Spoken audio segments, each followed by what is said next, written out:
Alors bonjour, nous sommes le 3 février, donc dimanche. J'en profite pour en faire une petite vidéo sur l'euro USD, dont vous avez ici la vue en mensuel. Alors ici vous constaterez que on a une oblique, un bas de canal haussier mensuel sur lequel on a rebondi. Ici en décembre, janvier 2016-2017. Et donc vous avez la parallèle ici en haut pour vous montrer donc le canal haussier. Toutefois, la pente est relativement faible et c'est un canal mensuel, donc vous voyez que ça part de 84 à nos jours. Donc ça c'est juste pour avoir une vision globale, long terme, parce que vous voyez donc on fait le ping-pong entre les deux bornes. Donc éventuellement, ce à quoi on peut s'attendre dans un premier temps, c'est d'entamer donc la remontée, donc le ping-pong inverse. Ici, depuis les derniers points hauts de juin 2008, je labellise cette partie-ci du trend comme étant donc une correction en 3 temps.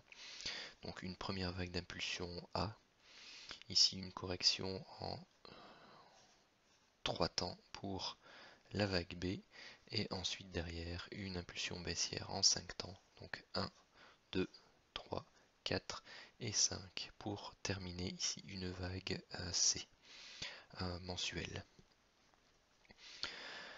Ici, plusieurs possibilités s'offrent à nous. Soit la vague C termine la correction et cette impulsion-ci est la première impulsion pour une future hausse allant rechercher donc les derniers plus hauts ou le haut du canal mensuel. La deuxième possibilité, c'est que c'est une première vague d'une correction en W, X, Y, qui pourrait nous emmener donc soit à venir faire ici un double bottom ou à venir rechercher un peu plus bas les prix. Ça c'est pour le mensuel, pour avoir en tête un peu la vision long terme. Maintenant, ce qui va nous intéresser, c'est la nature des prix tels qu'ils évoluent actuellement. Donc ici, on a bien une figure impulsive en 5 temps, donc 1, 2, 3, 4 et 5. Et pour l'instant, donc je l'ai noté grand A ou grand 1. À nouveau pour bien distinguer les différents scénarios possibles. Ici donc on a une phase corrective et notez qu'avec chaque nouveau plus bas actuellement on est en divergence au niveau du RSI, comme c'était le cas d'ailleurs entre la phase de la vague 3 et la phase de la vague 5 à ce niveau-ci. Donc ça c'est pour la vue hebdomadaire. Vous voyez qu'on a eu une phase de baisse et puis là on corrige de manière relativement plate. C'est important pour la suite. La vision journalière, donc ici on a notre fameux grand A marron ou grand 1 marron, et on a ensuite une impulsion baissière ici en 5 temps, donc vous avez 1, 2, vous avez la sous-vague 1, sous-vague 2, sous-vague 3, sous-vague 4, sous-vague 5 pour la vague 3, un triangle ici en A, B, C, D et E pour la vague 4, et vous avez ici 1, 2, 3, 4 et 5 pour terminer la première vague d'impulsion baissière corrective par rapport à l'impulsion qu'on vient de faire. Donc notez grand A en bleu. Vous avez ensuite petit a, petit b, petit c pour la vague B ici en bleu. Et vous avez ensuite 1, 2, 3, 4 et 5 pour la vague C. Cette vague ici a corrigé quasi déjà les 61,8% de cette hausse, ce qui correspond traditionnellement au niveau des retracements Fibonacci à ce que l'on attend classiquement pour une vague, donc une vague ici on aurait potentiellement la vague 2 marron. Donc je vais peut-être vous le noter comme ça. Hop.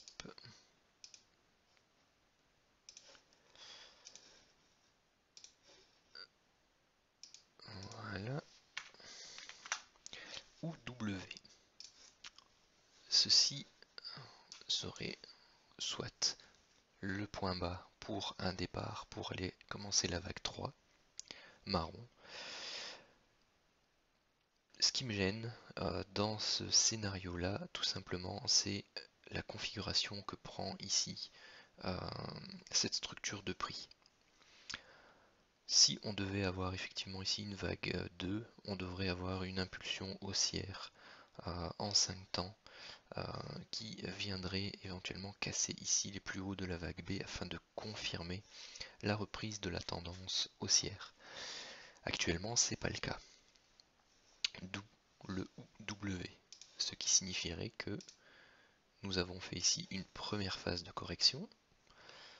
On travaille une petite correction de cette vague W, donc que j'ai nommée X pour le moment. Ici, pourquoi? Parce qu'on a une impulsion ici en 5 temps, petite, et ensuite on a cette sorte de zigzag qui en fait est un W, X et Y pour une petite vague B. Donc ici on a la petite vague A, petite vague B, et ici en 5 temps pour la vague C. D'où la dénomination actuelle de ce point aussi comme étant une vague X. Qu'est-ce que cela implique? Eh bien tout simplement que la baisse doit encore se poursuivre, au moins un petit peu. Alors excusez-moi, j'ai dû interrompre la vidéo. Donc par rapport à l'explication de la vague X ici, donc je pense avoir terminé. Ici donc nous avons actuellement pour cette impulsion baissière-ci, donc 5 temps, donc 1, 2, 3, 4 et 5 pour une première vague 1 ou une vague A. Pour la vague Y qui peut se décomposer soit en 5 temps, soit en 3 temps. Une correction plus complexe serait un triangle. Maintenant, le fait qu'on ait ici 5 temps me fait supprimer cette hypothèse-là pour la variation de prix qui suit. Je vais passer ici donc en horaire. Donc voici la variation en 5 temps de la première baisse. Ici on a 5 temps, donc vous voyez ici on a une 2, 3, 4 et 5 pour la sous-vague A, 1, 2 et 3 pour la sous-vague B, et 1, 2, 3, 4 et 5 pour la sous-vague C, qui termine donc ici notre vague. Alors, notre vague 2, B ou W. Pourquoi? Eh bien tout simplement parce qu'on peut partir pour une impulsion baissière pour former une vague 3 ou travailler une correction complexe pour la suite.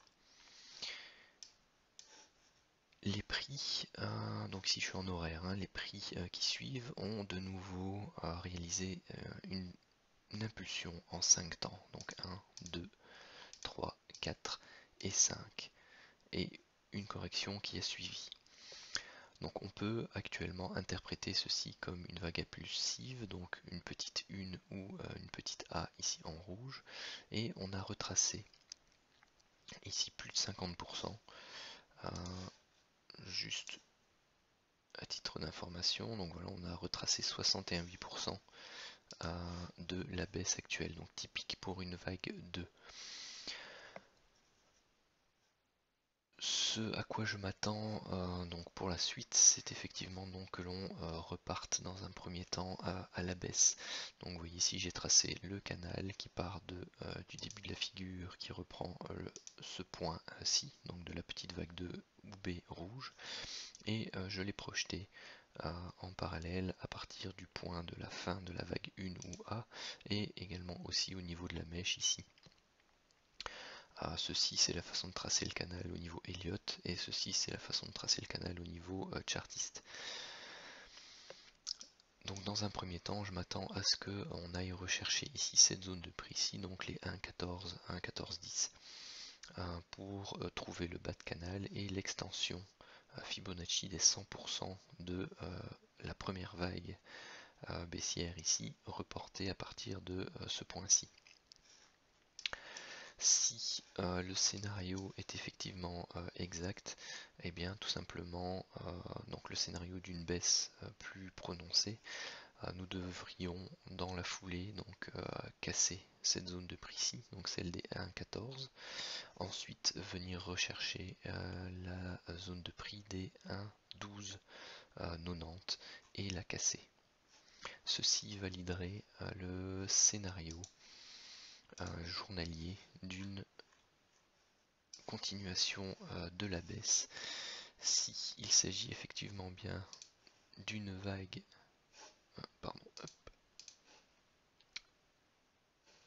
d'une vague X, et bien tout simplement on irait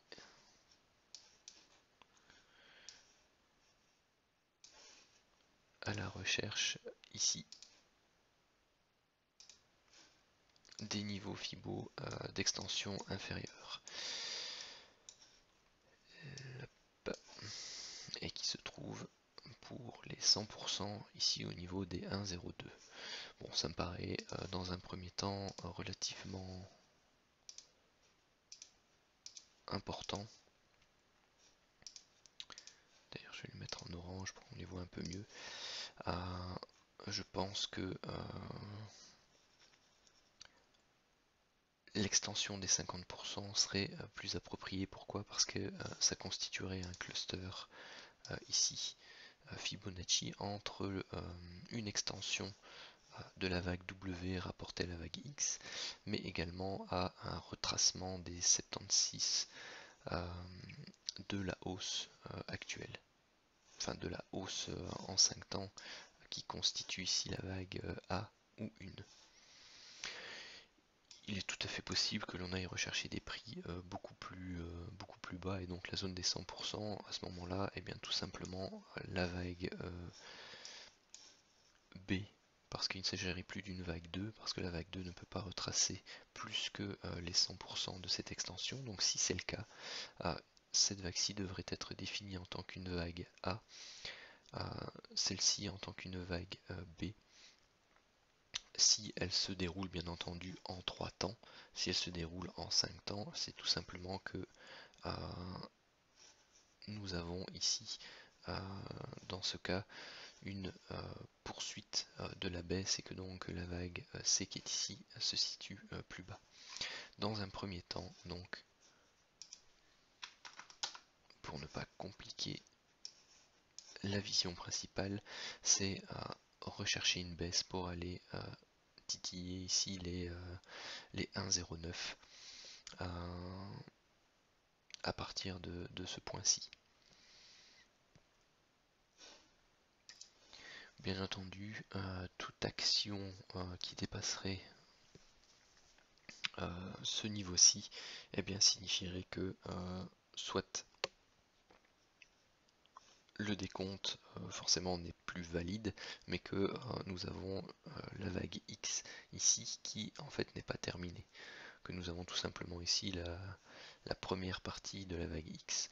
On travaille en 3 temps pour avoir, donc ici on aurait eu la petite, donc la sous-vague W, une sous-vague X, pour avoir une sous-vague Y qui remonterait un peu plus haut, et donc notre vague X reprise ici serait en fait plus haute, et on subirait donc une baisse un peu plus profonde, et donc ici au lieu d'aller rechercher les 50% d'extension, eh bien on serait proche des 61,8 ou des 100% d'extension, ce qui correspondrait aussi, vous voyez ici, à une zone de gap journalier. Donc c'est vraiment une zone qui risque potentiellement d'être recherchée par la suite.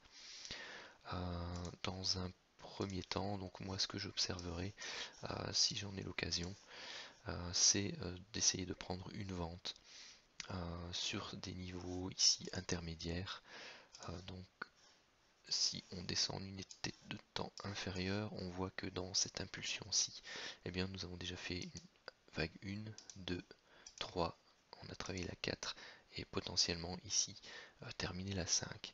Donc tout retracement de cette vague-ci serait éventuellement un très bon point de short dans ce scénario-là avec un stop bien entendu ici au-dessus. Donc ce serait un stop très court puisqu'on prendrait position par exemple autour des 1,14 70 et on serait à 20 points de stop, une vingtaine, une trentaine de points de stop. Donc c'est pas grand chose et en tout cas ça en vaut la peine compte tenu du risk reward qu'il y a derrière, non seulement juste pour aller rechercher ici le bas de canal qui est 60 points, donc on a déjà un risk reward de facilement 2,5 à 3 juste pour aller rechercher la première target qui serait le bas de canal et donc un risk reward énormément plus grand si jamais le scénario devrait se vérifier et se réaliser. Merci de votre écoute et si cette analyse vous a plu, n'hésitez pas à me laisser vos commentaires, à la liker, à la partager. Bien sûr, ceci ne reste que ma vision et ne constitue pas un conseil en investissement, mais uniquement mon plan de trading et ce que j'envisage d'en faire. Je vous remercie.